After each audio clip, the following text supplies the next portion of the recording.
کہ 1400 سال کے قریب وقت گزر گیا ہے کہ امام علی مقام، امام عرش مقام، امام تشنا کام، امام حسین رضی اللہ تعالیٰ عنہ اور ان کے رفقا کو کس بے دردی سے اس کربلا کے میدان میں پیاسا شہید کیا گیا۔ اچھا کمال کی بات دیکھیں، محبت دیکھیں، اللہ کریم نے، ہم اللہ کا شکر بھی ادا کرتے ہیں کہ ہمیں اہل بیت سے، نبی پاک کے خاندان سے کیسی محبت دی ہے۔ ہم میں سے کئیوں کے والدین کا انتقال ہو گیا ہے، ماں سے بڑھ کر تو کوئی نہیں نا، والد سے بڑھ کر تو کوئی نہیں، لیکن جیسی تکلیف ان کے انتقال کے وقت ہوئی تھی، 2-3 سال 4 سال میکسیمم 5-7 سال کے بعد وہ تکلیف نہیں ہوتی ہیں، وہ تکلیف نہیں ستاتی، مگر 1400 سال ہو گئے ہیں۔ جب بھی کربلا کا واقعہ سنتے ہیں، جب بھی امام حسین اور ان کے خاندان کی مظلومیت سنتے ہیں تو آنکھوں میں آنسو آ جاتے ہیں، دل تڑپنے لگ جاتا ہے کہ یہ کیا کیا تھا ان لوگوں نے۔ ہیں شاعر لکھتے ہیں نا، جن کو دھوکے سے کوفے بلایا گیا، جن کے بچوں کو پیاسا رلایا گیا، جن کی گردن پہ خنجر چلایا گیا، اس حسین ابن حیدر پہ لاکھوں سلام۔ یہ ایسا عجیب واقعہ ہوا ہے کہ آج بھی جب سنتے ہیں، پڑھتے ہیں تو عقل حیران ہو جاتی ہے۔ اور یہ ہستی کون تھی، ان کا اسٹیٹس کیا تھا، ان کا مرتبہ کیا تھا، جب یہ سنتے ہیں تو اور عقل حیران ہو جاتی ہے کہ اتنے بڑے مرتبے والی شخصیت کے ساتھ ایسا ظلم۔ کیا وہ اندھے ہو گئے تھے؟ کیا انہیں سمجھ نہیں تھی کہ ہم کن پر یہ ظلم کر رہے ہیں؟ امام حسین رضی اللہ تعالیٰ عنہ کے مرتبے کو سمجھنے کے لیے میں آپ کو ایک واقعہ سناتا ہوں۔ ایک بار نبی پاک علیہ الصلوۃ والسلام کی گود میں پیارے آقا کے اپنے صاحبزادے حضرت ابراہیم رضی اللہ تعالیٰ عنہ ہیں اور امام حسین رضی اللہ تعالیٰ عنہ ہیں۔ جبریل امین آئے اور عرض کرتے ہیں حضور اللہ تعالیٰ ان دونوں کو آپ کے پاس جمع نہیں فرمائے گا، ایک ان دونوں میں سے یعنی دنیا سے چلے جائیں گے، اب آپ ڈیسائیڈ کریں۔ یہ اختیار دیا گیا کہ آپ کے اپنے بیٹے یا آپ کے نواسے، کس کو رکھنا چاہیں گے؟ نبی پاک نے گویا امام حسین کو سلیکٹ کیا۔ کچھ ہی دنوں کے بعد پیارے آقا کے صاحبزادے حضرت ابراہیم کا وصال ہو گیا اور نبی پاک امام حسین کو کہا کرتے تھے یہ وہ میرا بیٹا ہے جس کے لیے میں نے اپنے بیٹے کو قربان کیا ہے۔ لیول آف لو سوچیں کتنا تھا، افیکشن کیسی تھی کہ اپنا بیٹا قربان کر دیا امام حسین رضی اللہ تعالیٰ عنہ پر۔ میرے آقا فرمایا کرتے حسین مجھ سے ہے اور میں حسین سے ہوں۔ ہیں کبھی کاندھے پر بٹھانا ہے، کبھی گود میں اٹھانا ہے، کبھی چومنا ہے، کبھی کہتے یہ میرے پھول ہیں، بالکل لٹرلی میرے آقا پھولوں کی طرح انہیں سونگھا کرتے تھے۔ امام حسن اور امام حسین کا مرتبہ وہ ہے، سیدی اعلیٰ حضرت لکھتے ہیں نا، ان دو کا صدقہ جن کو کہا میرے پھول ہیں، کیجئے رضا کو حشر میں خنداں مثال گل۔ حضور ان دو کا صدقہ جن کو آپ نے پھول کہا تھا۔ ایک اور جگہ سیدی اعلیٰ حضرت گویا اس پورے خاندان کو، پنجتن پاک کو ایک باغ کی طرح سمجھاتے ہیں ہمیں۔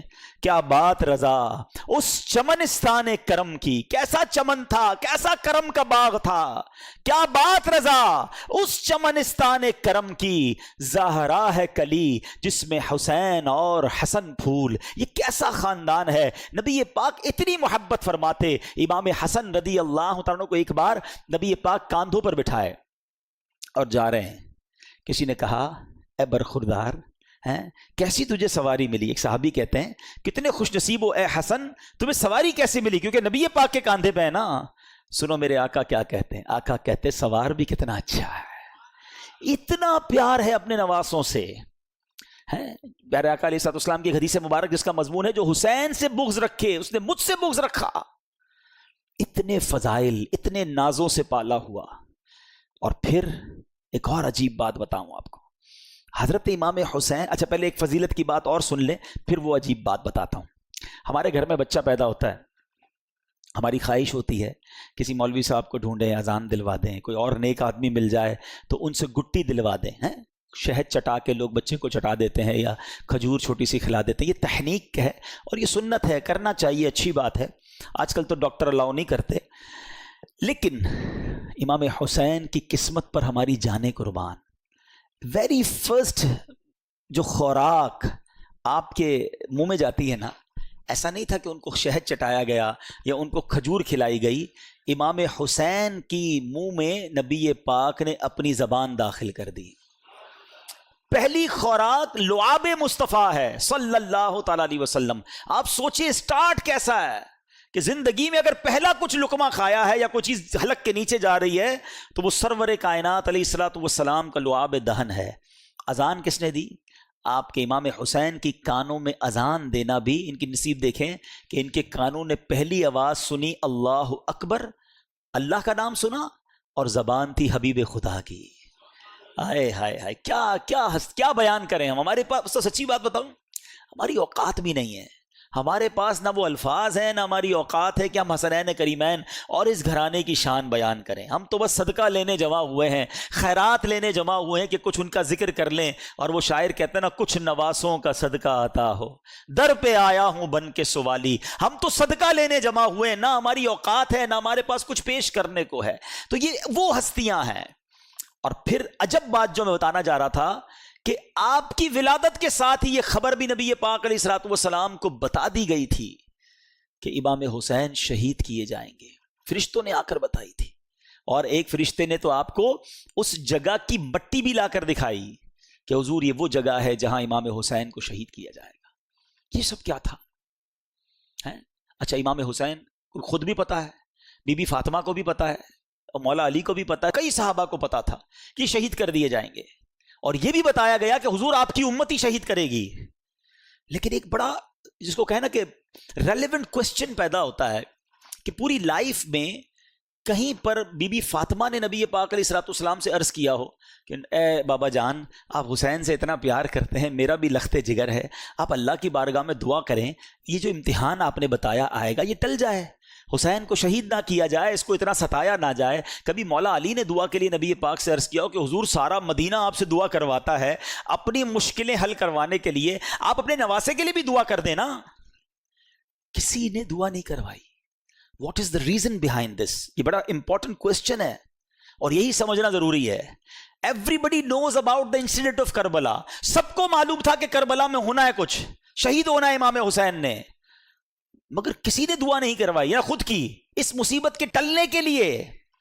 سبحان اللہ، اس کا مطلب یہ ہوا every is prepare for that examination.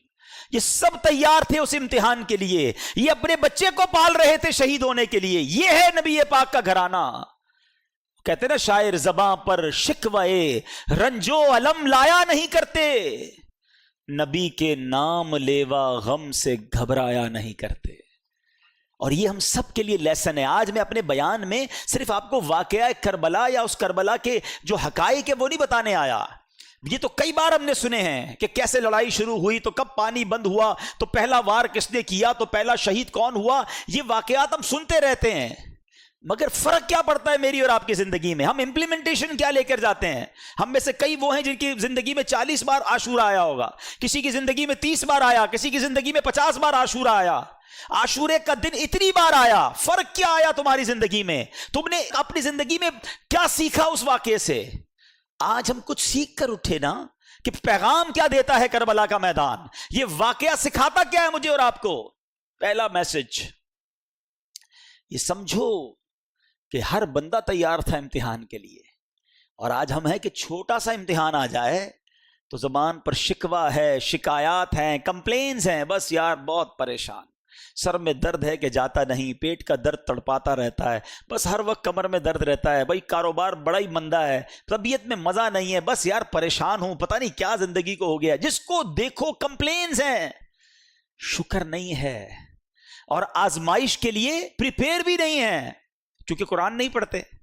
حالانکہ قرآن میں رب عز و جل نے باقاعدہ اناؤنس کر دیا ہے، سورہ بقرہ کی بڑی مشہور آیت ہے، کئی بار سنی ہوگی، وَلَنَبْلُوَنَّكُمْ بِشَيْءٍ مِّنَ الْخَوْفِ وَالْجُوعِ وَنَقْصٍ مِّنَ الْأَمْوَالِ وَالْأَنفُسِ وَالثَّمَرَاتِ وَبَشِّرِ الصَّابِرِينَ الَّذِينَ إِذَا أَصَابَتْهُم مُّصِيبَةٌ قَالُوا إِنَّا لِلَّهِ وَإِنَّا إِلَيْهِ رَاجِعُونَ۔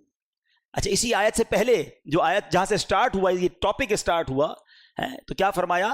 یا ایھا الذین آمنوا استعینوا بالصبر والصلاۃ ان اللہ مع الصابرین۔ پہلے سے قرآن گویا آپ کا مائنڈ سیٹ کر رہا ہے کہ دیکھو اللہ صبر کرنے والوں کے ساتھ ہے، اے ایمان والو مدد طلب کرو نماز سے اور صبر سے، اور پھر کہا اللہ صبر والوں کے ساتھ ہے، اور پھر آگے ٹاپک شروع ہوتا ہے کہ ہم ان قریب تمہیں آزمائیں گے، وَلَنَبْلُوَنَّكُمْ۔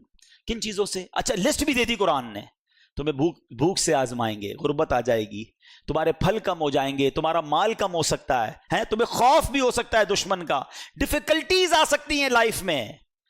لیکن پھر آگے کیا کہا؟ وَبَشِّرِ الصَّابِرِينَ، خوشخبری ہے صبر والوں کے لیے. جب ان پر مشکل آتی ہے تو کہتے ہیں ہم اللہ ہی کا مال ہیں اور اللہ ہی کی طرف لوٹائے جائیں گے. تو اس کا مطلب یہ ہوا کہ ایسا نہیں ہوگا کہ زندگی میں کبھی مجھ پر اور آپ پر کوئی پرابلم نہیں آئے گی، آ چکی، آگے بھی آئیں گی.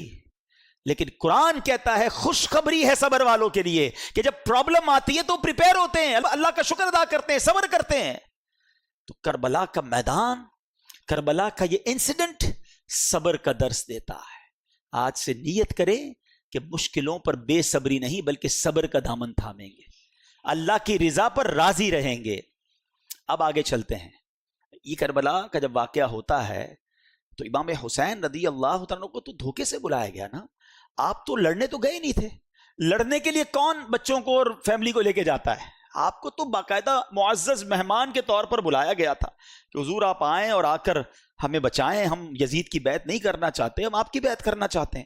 اور آپ پر چونکہ اتنے خطوط آ گئے، اتنی ریکویسٹ آ گئی کہ شرن آپ پر ضروری ہو گیا کہ اگر آپ نہ جاتے، کچھ لوگ کہتے نہیں جانا چاہیے تھا، اگر امام حسین نہ جاتے تو وہ کوفے والے قیامت کے دن اللہ کی بارگاہ میں عرض کرتے کہ مولا ہم نے تو امام کو بلایا تھا، وہ نہیں آئے، ہم نے مجبوراً یزید کی بیعت کر لی. تو امام پر گویا شرعن لازم ہو چکا تھا کہ آپ ان کی بیعت کر لینے کے لیے، ان کی ہدایت کے لیے، کیونکہ وہ بلا رہے تھے، آپ جاتے. اور آپ نے بہت خوبصورت پلان ترتیب دیا، خطوط آ چکے تھے، ایویڈنسز موجود تھے، مگر آپ نے کراس چیک کرنے کے لیے مسلم بن عقیل رضی اللہ تعالیٰ کو بھیجا کہ آپ جائیے، وہاں جا کر پہلے حالات دیکھیے، پھر آپ بتائیں گے تو ہم آ جائیں گے. حضرت مسلم بن عقیل پہنچتے ہیں، سب لوگوں نے بڑا ویلکم کیا، ہزاروں لوگوں نے آپ کی بیعت کر لی، اور آپ نے خط لکھ دیا امام حسین کو کہ حضور یہاں تو ایوری تھنگ از اوکے، ہر بندہ آپ کے لیے انتظار میں ہے، آپ آئیے. انفارچونیٹلی دیکھیں کہ خط ادھر پہنچتا ہے، امام حسین ادھر روانہ ہوتے ہیں اور ادھر کوفے والوں نے غداری کی اور وہاں حضرت مسلم بن عقیل سے دھوکہ کیا، آپ کو شہید بھی کر دیا گیا. حضرت مسلم بن عقیل کے بچوں کو بھی شہید کیا گیا. اور حضرت مسلم بن عقیل رضی اللہ عنہ آخری وقت تک کہتے رہے کہ کاش میں وہ خط نہ لکھتا. آج کل کا دور تو تھا نہیں کہ کال کر دی جاتی، کوئی ذرا واٹس ایپ کر دیا جاتا. ایک خط پہنچ چکا تھا امام حسین کے پاس کہ جناب ایوری تھنگ از اوکے، آپ ٹریول کر چکے، اور ادھر حضرت مسلم بن عقیل کو شہید کر دیا گیا.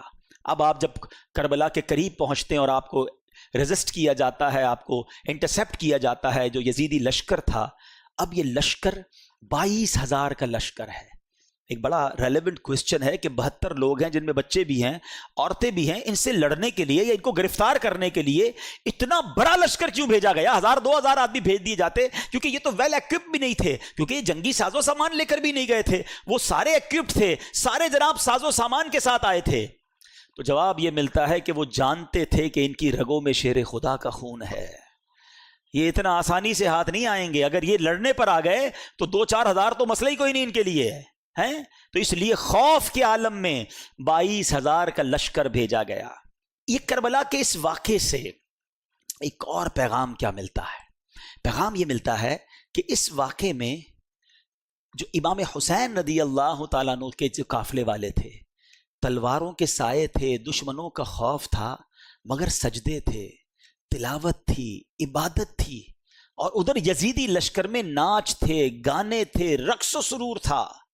آج ہم سب غور کریں کہ ہماری زندگی حسینی طریقے پر گزر رہی ہے یا یزیدی طریقے پہ گزر رہی. میں تو پنجتن کا غلام ہوں، بہت شوق سے پڑھتے ہیں. یہ واقعہ کربلا صرف نیاز کھانے کے لیے آیا ہے یا صرف نعرے لگانے کے لیے آیا ہے؟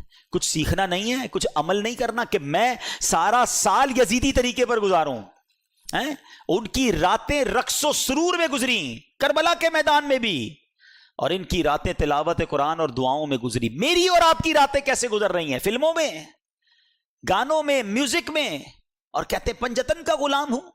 کتنے ایسے ہیں جو عشاء بھی جماعت سے پڑھتے ہیں، فجر بھی نماز پڑھتے ہیں، رات تلاوت کر کے سوتے ہیں، باوضو سوتے ہیں، راتیں فلم دیکھے بغیر نیند نہیں آتی، موبائل ہاتھ میں ہوتا ہے، پتہ نہیں کیا کچھ چل رہا ہوتا ہے، اور کہتے ہیں میں پنجتن کا غلام ہوں. یاد کرو وہ کربلا کا میدان کہ یزیدیوں کی راتیں کیسی گزری اور حسینیوں کی راتیں کیسی گزری.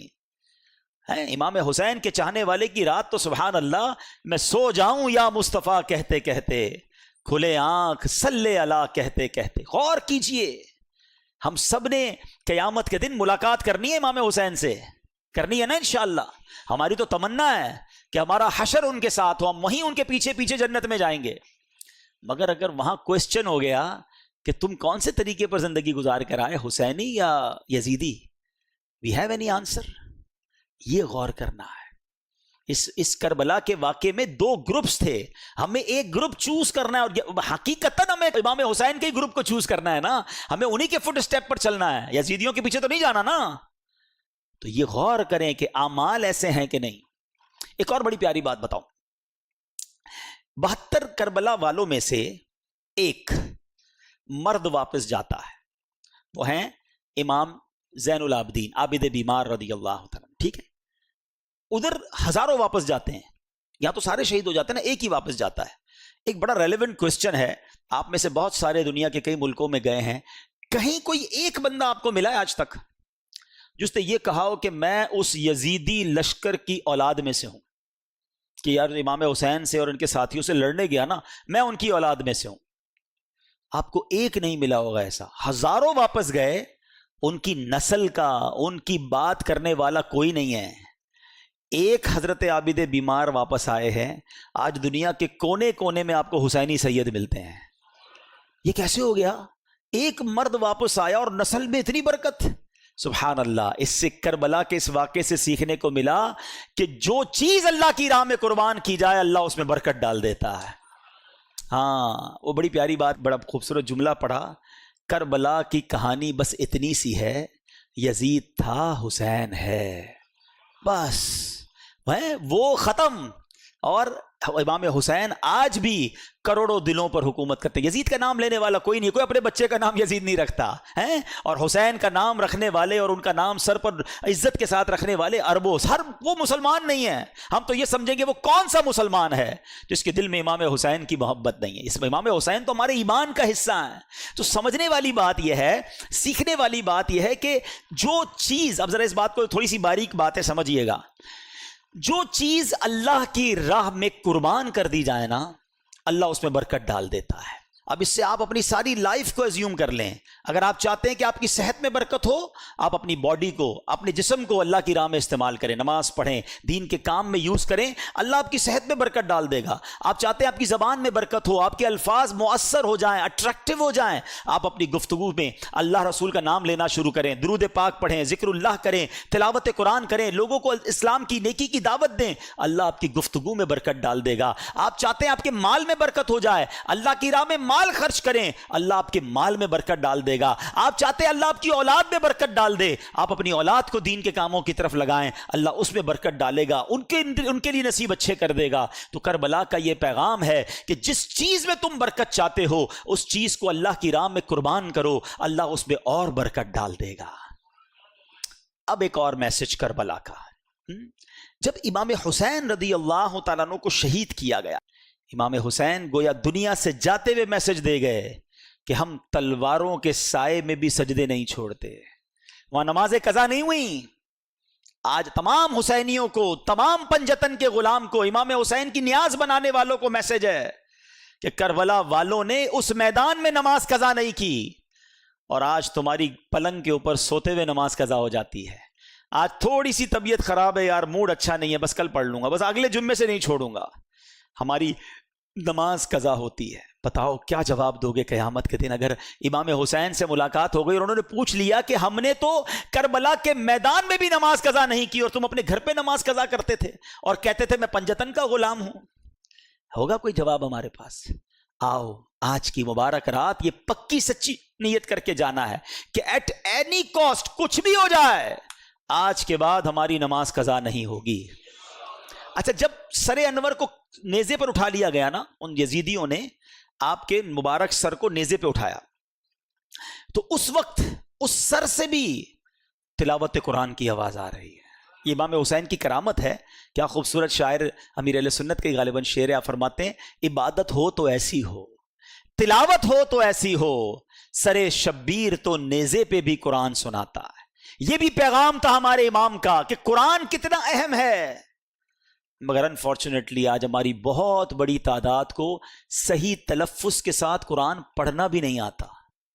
اچھا آتا ہے تو پڑھنے کا ٹائم نہیں ہے. ذرا سوچو کتنا خوف کا وقت ہوگا, کتنا افراتفری کا عالم ہوگا, لاشیں پڑی ہوئی ہیں, مگر میرے امام تلاوت کر رہے ہیں, اور ہم اپنے گھر میں ایئر کنڈیشن چل رہا ہوتا ہے پھر بھی تلاوت نہیں کرتے. یہ موبائل ہم سے روز گھنٹوں لے جاتا ہے, سورہ ملک پڑھنے کا ٹائم نہیں ملتا, حالانکہ اسی موبائل میں قرآن بھی ڈاؤن لوڈ ہو سکتا ہے, سورہ یاسین پڑھنے کا ٹائم نہیں ملتا. کئی ایسے حافظ قرآن ہوتے ہیں جو دہراتے نہیں اپنے قرآن کو. اللہ نے اتنی بڑی نعمت دی آپ کو کہ آپ کے سینے میں قرآن محفوظ ہوا, گویا جنت کا آپ کو راستہ ٹھکانہ مل رہا تھا, اور آپ نے اسے بھلا دیا, آپ اسے بھی نہیں پڑھتے ہیں.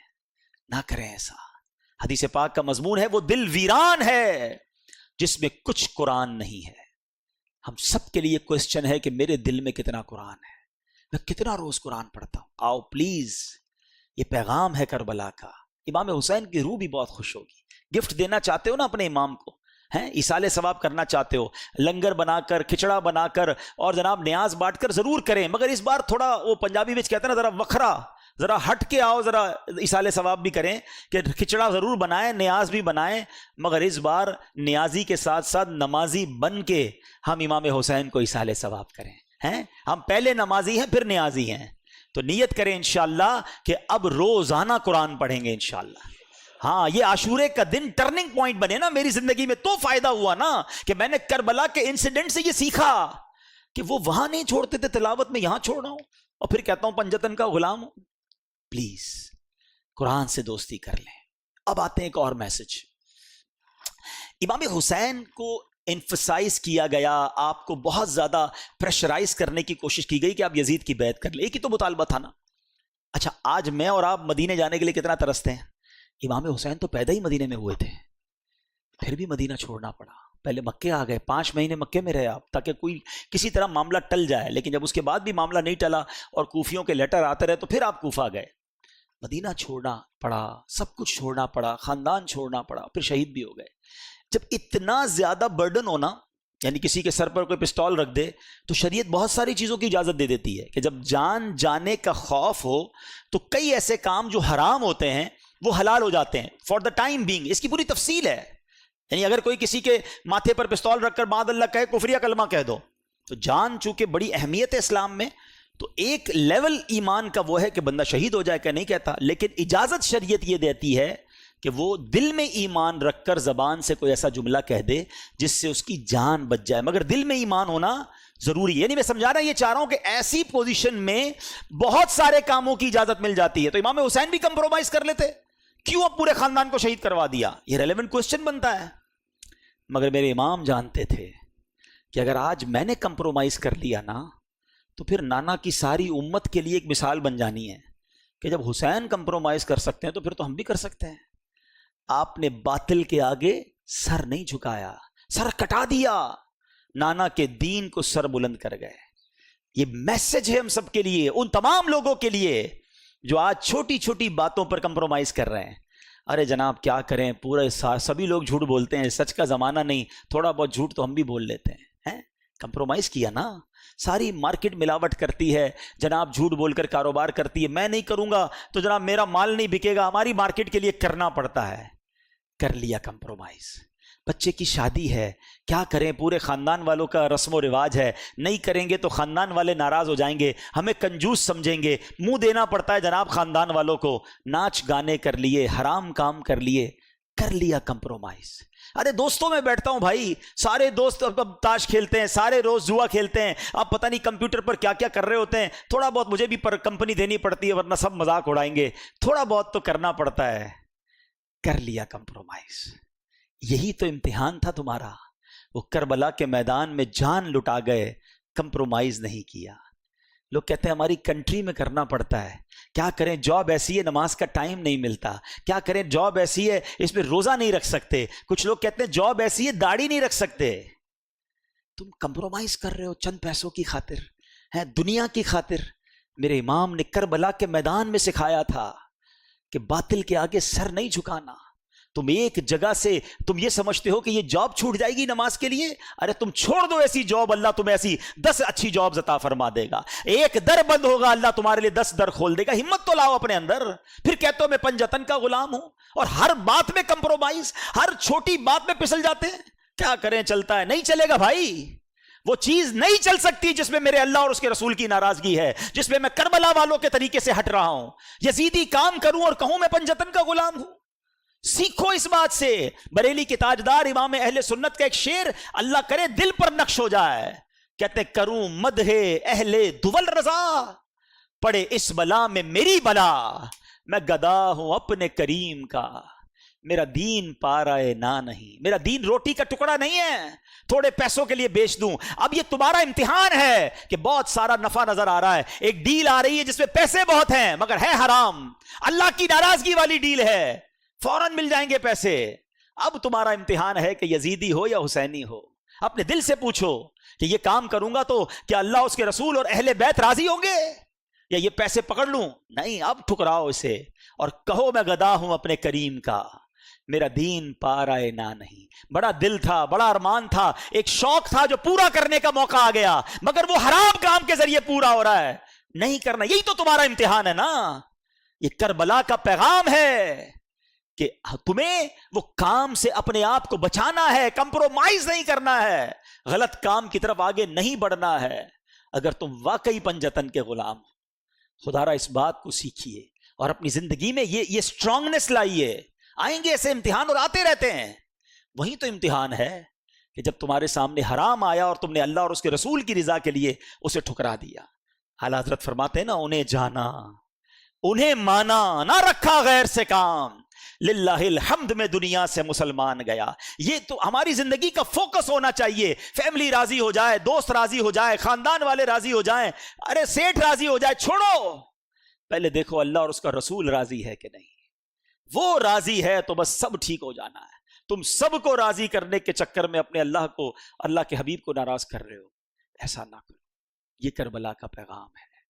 میں کچھ اپنی بہنوں سے بھی بات کر لیتا ہوں۔ کربلا کے میدان میں خیمے لگے ہوئے تھے اور خواتین تھی نا، تو ان خواتین میں جب ان کے سامنے خبریں آ رہی تھی کہ والد بھی شہید ہو گئے، بھائی بھی شہید ہو گئے، شوہر بھی شہید ہو گئے، بچے بھی شہید ہو گئے، تو کوئی خاتون بغیر پردے کے باہر آئیں ہیں، چیختی ہوئی، چلاتی ہوئی، چادر اتار کر۔ حالانکہ کیسا ماحول ہوگا، گھبراہٹ کیسی ہوگی کہ سارے مرد شہید ہو رہے ہیں، مگر اس کیفیت میں بھی ان کا پردہ باقی تھا۔ کیسا پیغام دیا ان پردہ دار بیبیوں نے آنے والی نسلوں کی عورتوں کو کہ پنجتن کی غلامی یہ ہے کہ کسی صورت میں بھی پردہ نہیں ضائع ہونا چاہیے۔ مگر آج بازاروں میں گھوم رہی ہیں ہماری بہنیں بے پردہ، کہتے ہیں جناب عورت کی آزادی ہے۔ یہ کیسی عورت کی آزادی ہے؟ ایک طرف کہتے ہو امام حسین اور کربلا والوں کے چاہنے والے ہیں، اور دوسری طرف بے پردہ عورت کو گھومنا کہتے ہیں عورت کی آزادی ہے۔ بڑا پیارا واقعہ ہمارے نگران شورا نے بیان میں سنایا کہ ایک شخص نے، ایک غیر مسلم تھا، اس نے ایک مسلمان سے کہا کہ یہ تمہاری عورتیں، تم لوگوں نے عورتوں کو قید کیا ہوا ہے، کوئی ہاتھ ہی نہیں ملا سکتا ان سے، ہمارے یہاں تو جو دیکھو شیک ہینڈ کر لیتا ہے، اور تم اپنی عورتوں کو دوسرے مردوں سے ہاتھ بھی نہیں ملانے دیتے۔ تو مسلمان نے کہا یہ بتاؤ تمہارے ملک کی ملکہ سے کوئی ہاتھ ملانا چاہے تو ملا سکتا ہے؟ کہا نہیں، ملکہ تو بہت بڑی شخصیت ہوتی ہے، اس سے تو چند سلیکٹڈ لوگ ہی ہاتھ ملا سکتے ہیں، باقی لوگ تو اس کے قریب بھی نہیں جا سکتے۔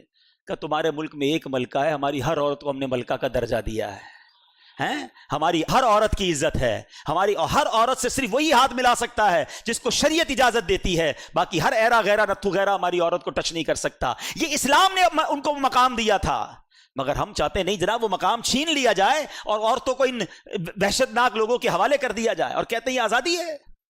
خدا را میری بہنیں، میری مائیں جس پنجتن پاک اور بی بی خاتون جنت کی ہم قریض کہلانا چاہتی ہیں، اب پہلے ڈیسائیڈ کر لینا میری بہنیں کہ کس کی غلامی اختیار کرنی ہے۔ تو نے جنت بی بی فاطمہ کی، ان کے ساتھ جنت میں جانا ہے یا فلم ایکٹریس کے ساتھ جنت میں جانا ہے؟